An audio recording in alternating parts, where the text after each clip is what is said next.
बिस्मिल्लाहिर्रहमानिर्रहीम। प्यारे नाज़रीन अस्सलाम वालेकुम। मैं टेक्नोलॉजिस्ट शाहीन यसरब अपने यूट्यूब चैनल शाहीन टेक से आपसे मुखातब हूँ, इस गिले के साथ कि मेरे तमाम मिठे और प्यारे नाज़रीन व्यू तो करते हैं हर वीडियो को बड़ी ज़ोर शोर से, लेकिन सब्सक्राइब नहीं करते। तो आज बारी है स्टीम पावर स्टेशन की। स्टीम पावर स्टेशन सिर्फ पानी और कोयले की कॉम्बिनेशन का नाम है। इसको थर्मल पावर स्टेशन भी कहते हैं। 800 मेगावाट से 2000 मेगावाट की कैपेसिटी में अगर बनाए जाएं तो सुपर थर्मल होते हैं, अगर इससे कम कैपेसिटी में हो तो सिर्फ थर्मल। तो स्टीम पावर स्टेशन की सबसे पहले हम ब्लॉक डायग्राम बनाते हैं। बॉयलर बनेगा,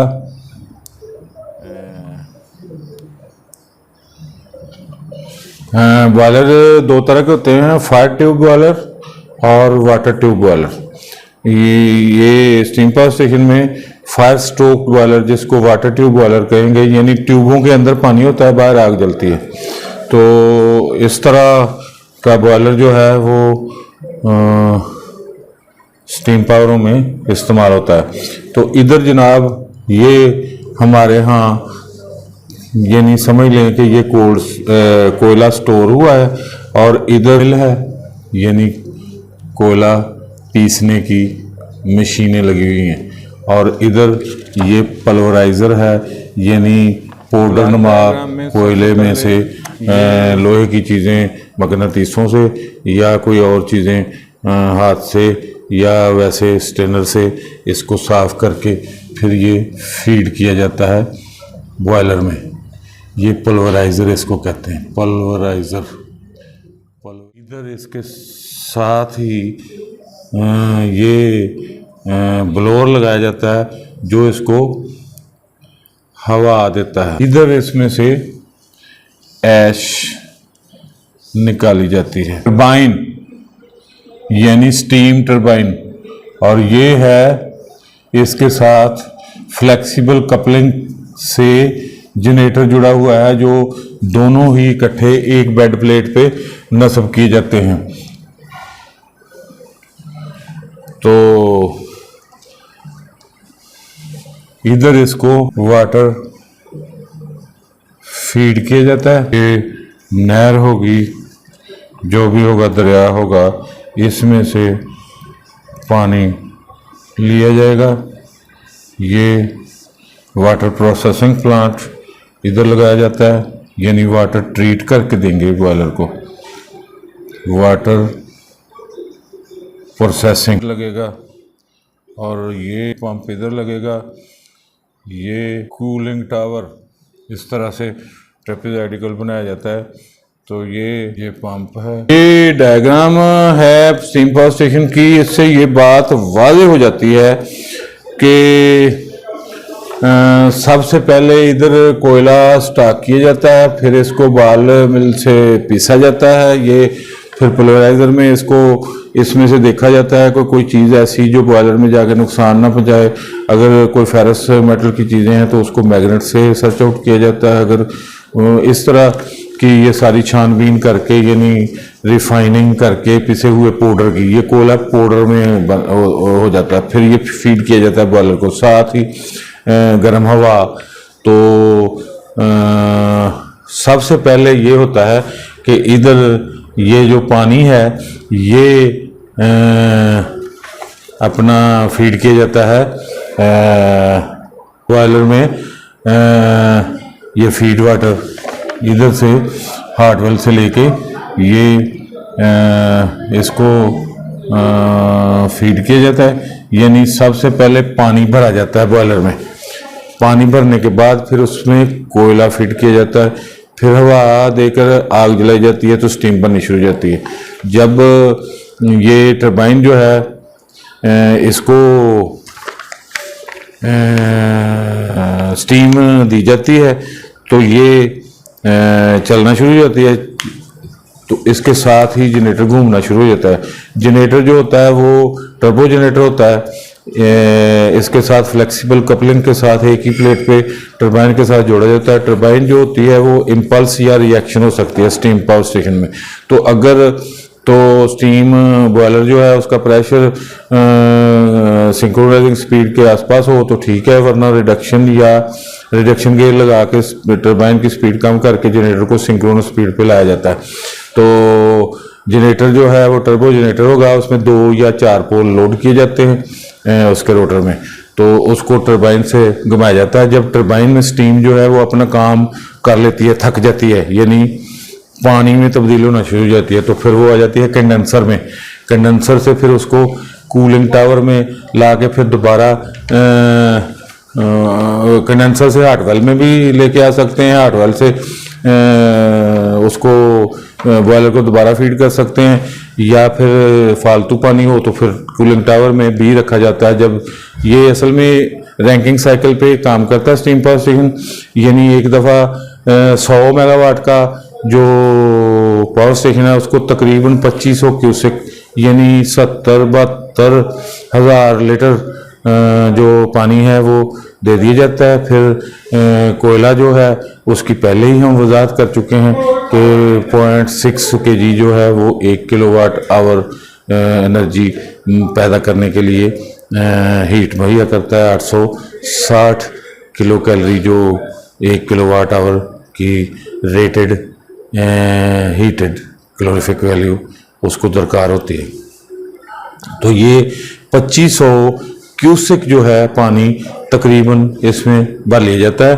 फिर वो पानी चलता रहता है। कूलिंग टावर में पानी फालतू रखा जाता है, जो टरबाइन में स्टीम पानी में तब्दील होती है, कंडेंसर में आ जाती है, कंडेंसर से हॉट वेल में आ जाती है, हॉट वेल से फिर ये पंप जो लगा हुआ है इससे फीड वाटर से फिर बॉयलर को इस तरह ये चलता रहता है। लेकिन ये सारा सिस्टम जो है आपस में इंटरलॉक कर दिया जाता है प्रोटेक्शन के पेश नज़र, क्योंकि अगर कहीं भी कोई रुकावट आए, कहीं भी कोई ओवर अटेम्प्ट हो, यानी फ्रीक्वेंसी डाउन हो रही हो या अप हो रही हो, या वोल्टेज डाउन हो रहे हो या अप हो रहे हो, या पानी कोई फैन ना चल रहा हो या पंप ना चल रहा हो, या कोयला फीड ना हो रहा हो, या स्टीम के प्रेशर में कमी आ जाए, तो ये सारे का सारा सिस्टम आपस में इंटरलॉक कर दिया जाता है ताकि जो पावर स्टेशन है वो ट्रिप कर जाए किसी नुकसान के बगैर। तो अब ये ब्लॉक डायग्राम मैंने बनाई थी, ये देखें, इधर से ये कोयला फीड हुआ, इधर से हवा, इधर से पानी, तो ये स्टीम बनी, स्टीम गैस टरबाइन में गई, गैस टरबाइन से जनरेटर में गई, जनरेटर ने फिर आगे ट्रांसफार्मर को स्टेप अप वोल्टेज बना के सर्किट ब्रेकर और कंट्रोल रूम से दे दिए ट्रांसमिशन लाइन को। तो ये इधर से हमने नहर से या दरिया से पानी लिया, पानी से ये पंप इसको चलाया और ये कूलिंग टावर में भर लिया, फिर ये बंद किया और इसको इधर फीड पंप के ज़रिए कंडेंसर में भरा, और कंडेंसर से हॉट वेल में आ गया, हॉट वेल में फिर ये फीड वाटर और ये पानी ये बॉयलर में। इस तरह ये पानी इधर ज़रफ भी रहेगा और इसमें स्टीम बनाता रहेगा, स्टीम बना के फिर इधर पानी में आता रहेगा, और गर्मी में ही इधर दोबारा इसको फीड होता रहेगा। तो इस तरह कोयले की जो कंजम्पशन है वो भी नॉर्मल रहेगी। इस तरह का ये सिस्टम है, और इसकी मज़ीद ये वजाहत इसमें सिर्फ अगर देखा जाए तो ज़्यादा ख़र्चा जो होता है स्टीम पावर स्टेशन को रन करने में कोयले की स्टोरेज और हैंडलिंग में होता है। ये कहते हैं जी कि अगर 100 मेगावाट का जो पावर स्टेशन है उसको अगर कोयला स्टोर उसके लिए किया जाए तो 30,000 टन 20,000 टन से 30,000 टन तक कोयला दरकार होता है, और उसकी ऐश जो होती है वो 2,000 टन से 3,000 टन होती है। जब आप पाउडर की सूरत में कोयला फीड करेंगे बॉयलर को तो ऐश जो है उसकी डिस्पोजल आसान हो जाएगी, वरना तो फिर जैसे मतलब आम फहम बात है तो ये कोयला जो है इसकी ऐश को ठिकाने लगाने के लिए जगह और पानी की फराहमी, नहर या दरिया का पास होना और कोयले की कानें पास होना, ये है इस पावर स्टेशन की सहूलतों में सबसे बड़ी सहूलत। तो ये पावर स्टेशन कहीं भी फिट किए जा सकते हैं, कहीं भी नस्ब किए जा सकते हैं, लोड सेंटर के पास होते हैं। लोड सेंटर के पास होने की वजह से इनकी ट्रांसमिशन लाइनों को खर्चा ना होने के बराबर होता है। और ये जो अपना बिजली इनसे बनती है वो निस्बतन महंगी बनती है। अब आ जाएं इसकी तफसील पे कि कोयला जो है उसको स्टोर कैसे किया जाएगा। और फीडिंग की तो होगी बात, कोयले की स्टोरेज यही असल में इसमें समझने वाली बात है ज़्यादा, और उसके लिए ही हम 2-3 सवाल भी हल करेंगे। और फिर ये स्टीम पावर स्टेशन चूँकि हमारे सब्जेक्ट के मुताबिक सिर्फ इसका ज़िक्र मैकेनिकल साइड का हो सकता है, लेकिन चूँकि इलेक्ट्रिकल जनरेटर को ही घुमाना दरकार होता है, इसलिए कोयले की स्टोरेज जो है वो पिरामिड्स में होती है। यानी कोयला जो है वो 250 kg तक स्टैक किया जा सकता है एक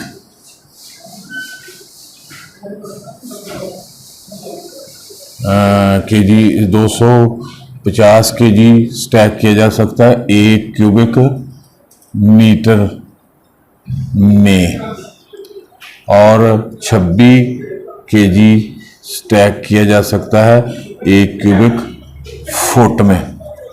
इस तरह से इसको स्टैक करने का बंदोबस्त किया जाता है। पिरामिड्स बनाए जाते हैं जिनको हम अपनी ज़ुबान में कुप्पे कहते हैं। तो पिरामिड का जो सिस्टम होता है वो इस तरह से है कि फ़र्ज़ करें कि ये एक ड्रम नुमा चीज़ है, इसमें इस पेंदे का अगर एरिया ले लिया जाए और इधर से बनेगा ना कुपा, ये चीज़ें ख़त्म हो जाए। पाई आर स्केयर इसका रकबा होगा और ज़रब ये हाइट होगी। तो इसको अगर हाफ कर लिया जाएगा तो ये इस का आ जाएगा वॉल्यूम। तो अब इस चीज़ को फिर मज़ीद ज़रब दे देंगे हाइट से, तो ये टोटल जो है चीज़ इधर कोयला जहाँ स्टॉक किया जाएगा ये सारे का सारा पिरामिड्स आ जाएगा। तो इस तरह कोयले को स्टॉक करते हैं और किसी भी पावर स्टेशन का तखमीना लगाया जा सकता है कि यहाँ कितने कोयले की खपत होगी और उस लिहाज से स्टैक करने के लिए जगह मुख्तस की जाती है। तो फ़र्ज़ करें कि 30,000 टन कोयला है तो उसके लिए 10,000 मरबा मीटर जगह दरकार होती है ओपन में रखने के लिए। तो ये जो कुप्पे बनाए जाते हैं, पिरामिड्स बनाए जाते हैं, इनमें इनकी जो कैलकुलेशन है उसको देखते हैं कि कैसे बनानी है, करनी है। 30,000 टन कोयले को रखने के लिए 10,000 मरबा मीटर जगह चाहिए। तो अब देखने वाली बात यह है कि 50 मेगावाट के लिए कोयला सालाना कितना दरकार होगा। हम पहले कह चुके हैं कि 6 किलोग्राम 1 किलोवाट आवर के लिए कोयला दरकार होता है। तो 50 मेगावाट का अगर हमारे पास स्टेशन है 50 मेगावाट और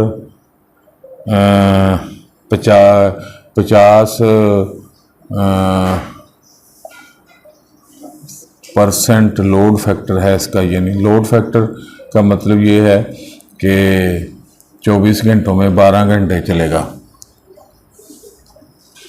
कम लोड वैसे तो चलेगा तो ओवर द डे, मतलब 24 घंटों में ही पूरी टाइम चलेगा, लेकिन वो लोड की कमी बेशी से उसको ये समझते हैं, लोड फैक्टर का मतलब ये है कि ये आधा टाइम चलेगा या आधा लोड चलेगा थ्रू आउट।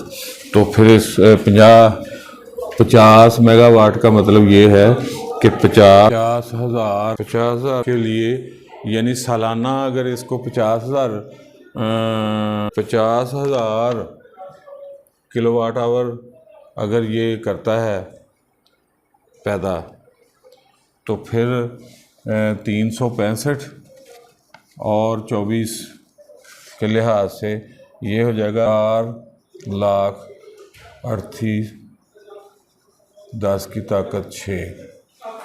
तो इसको अगर हम 50,000 10 की ताकत 3 भी कर लें, ताकि 50,000 मेगावाट आवर असल में ये होगी ना, तो सालाना ये होगी इतनी। तो फिर हाफ पर लोड फैक्टर पे ये हो जाएगी 2 10 की ताकत 6, ये इतनी किलोवाट आवर देगा ना। ये अब किलोवाट आवर आ गए थे मेगावाट से सालाना, तो अब ये किलोवाट आवर आ गए। अब इसको 6 से ज़रब दे लें तो ये तकरीबन आ जाएगा 131, आप ऐसे कर लें 1314, यानी 1,31,00,000 अपना 13,14,00,000 केजी ये बन जाएगा। तो अब इसको टन बनाएं तो ये 13,000 1,30,400 ये ऐसे हो गया ना। ये टन के लिए ख़त्म कर दिए, तो अब ये रह गए। तो टन पर एनम हमारे पास इतना कोला होना चाहिए। फिर इसको स्टैक करने का तरीकाकार तो होगा ना, इतना कोयला स्टैक करना मसला होगा। अब ये सालाना है, इसको 1,31,400 को हम 12 पे तकसीम कर लेंगे, तो महाना हमारी ज़रूरत के मुताबिक 10,950 टन जो है वो कोयला हमें एक माह के लिए स्टैक करना पड़ेगा। तो अब देखने वाली बात यह है कि 10,950 जो है हमारा, इसको हम 3 से तकसीम करें, क्योंकि ये जो पिरामिड होता है इसकी हाइट 3 मीटर से ज़्यादा नहीं। ये जो एरिया है अगर 3 मीटर से इसको तकसीम कर देंगे तो 3650 स्क्वायर मीटर हमारे पास ये रकबा एरिया, इसकी बेस एरिया इसका आ जाएगा। तो अब देखने वाली बात है कि ये जगह उधर अवेलेबल है या फिर इसके 3650 के लिहाज से इसकी पार्टीशन कर ली जाएगी, इसके हिस्से बना लिए जाएंगे। बहरहाल हमें बेस एरिया जो है वो 3650 स्क्वायर मीटर चाहिए और 3 मीटर हाइट के लिए। तो अब 3650 स्क्वायर मीटर एक पिरामिड का रकबा जो है वो ज़्यादा होगा। इसको 10 या 12 या 8 या 9 में तकसीम करके अपनी जगह के मुताबिक वो उधर पिरामिड बना लिए जाएंगे। इस तरह इसको स्टैक किया जाएगा।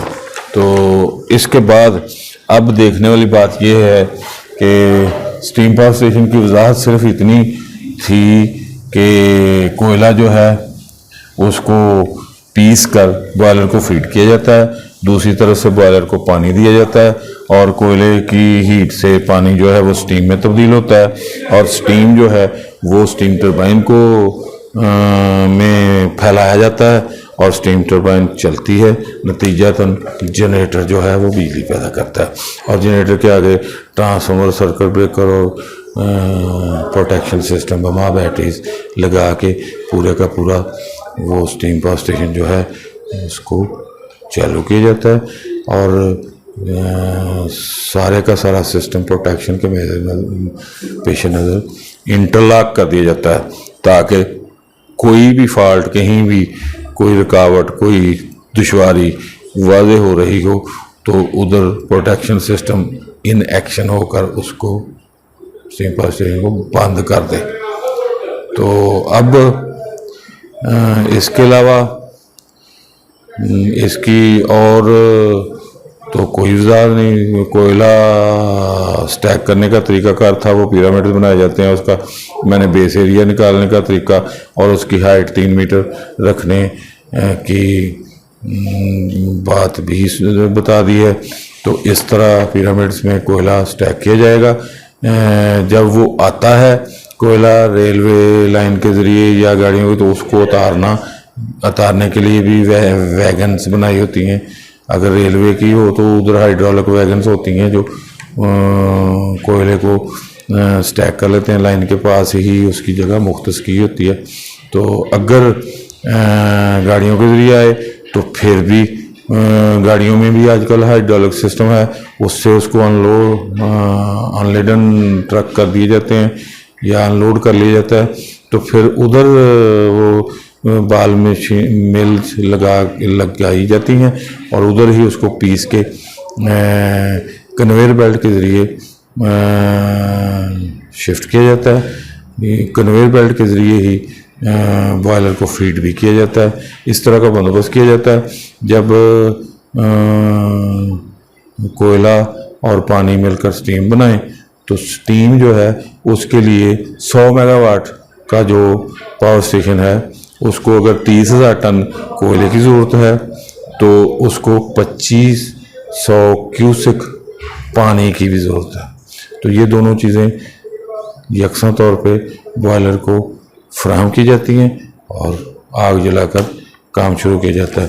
तो अब एक पावर स्टेशन 100 मेगावाट का पावर स्टेशन है और उसका लोड फैक्टर 60% है। तो देखने वाली बात यह है कि इधर अपना कितने केजी कोयला दरकार होगा।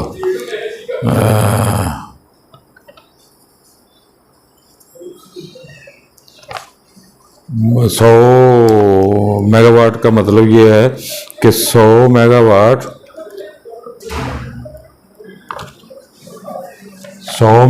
का मतलब ये है 100 मेगावाट मीन्स 100,000 किलोवाट ज़रब 365 ज़रब 24 ज़रब 0.6 वही कंजम्पशन कोयले की पर किलोवाट आवर। तो ये हो जाएगी 525.6 ज़रब 10 की ताकत कैलकुलेट कर लेते हैं। 100,000 ज़रब 365 ज़रब 24 ज़रब 0.6 तो ज़रब 365 ज़रब 24 ज़रब 0.6 525.6 ज़रब 10 की ताकत 6 या 525 52 करोड़ 56 लाख यानी 52 करोड़ 56 लाख ये किलोवाट आवर पैदा होने चाहिए 60% पे, 60% लोड फैक्टर पे, यानी इतने किलोवाट आवर होंगे। अब ये किलोवाट आवर हैं तो किलोवाट आवर को हमारे यहाँ कोयले की कंजम्पशन जो है वो 0.6 के नॉर्मली चाहिए होती है। तो अब इसको अगर हम ज़रब दें 0.6 से फिर तो ये आ जाएगा 315 360,000, ये इतने केजी आ जाएगा। अब देख लें कि इसको अगर ऐसे कर दें तो फिर 31,000 ना 3,15,360 टन कोयला दरकार है, रिक्वायर्ड है 60% लोड फैक्टर पे 100 megawatt steam power station SPS। तो अब देख लें कोयले की कीमत करोड़ों में जाएगी। और अगला सवाल हमारा ये है कि एक पावर स्टेशन की ओवरऑल एफिशिएंसी 20% है और 0.6 kg कोयला जलाने से 1 किलोवाट एनर्जी जनरेट होती है। फ्यूल की कैलोरीफिक वैल्यू बताएं। तो अब हम ये कहेंगे कि फ़र्ज़ किया कि फ्यूल की कैलोरीफिक वैल्यू हमारे पास है, कैलोरीफिक वैल्यू है x। इस तरह हीट जो होगी वो पैदा होगी अशारिया कैलोरीफिक वैल्यू से 0.6 को ज़रब दे देंगे, ज़रब x तो बराबर आया 0.6x किलो कैलोरी, ये आ गई हरारत। तो अब चूंकि 1 किलो वाट आवर को दरकार होते हैं 860 किलो कैलोरी, तो 860 किलो कैलोरी जो है 1 किलो वाट को चाहिए।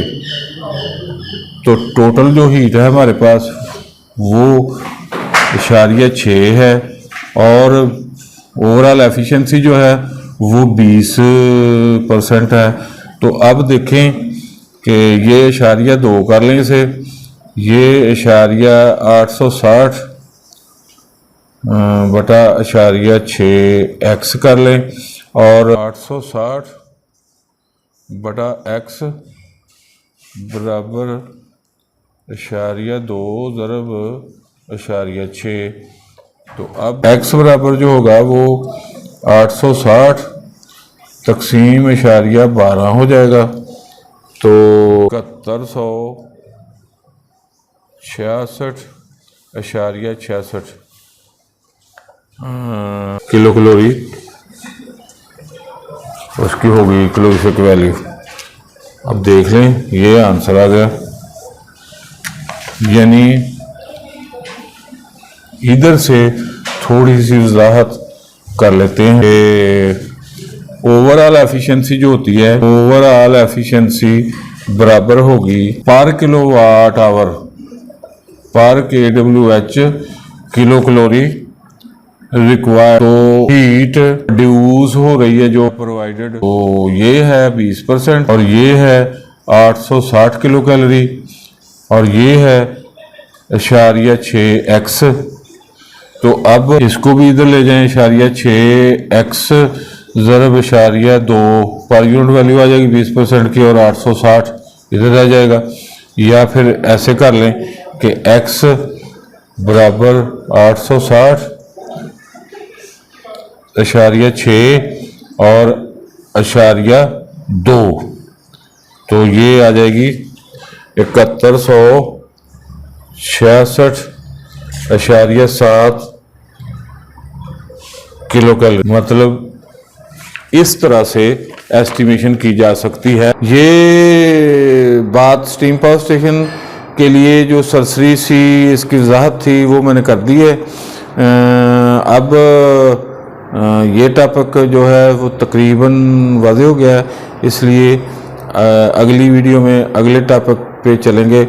अब तक के लिए इतना ही। खुदा हाफिज़।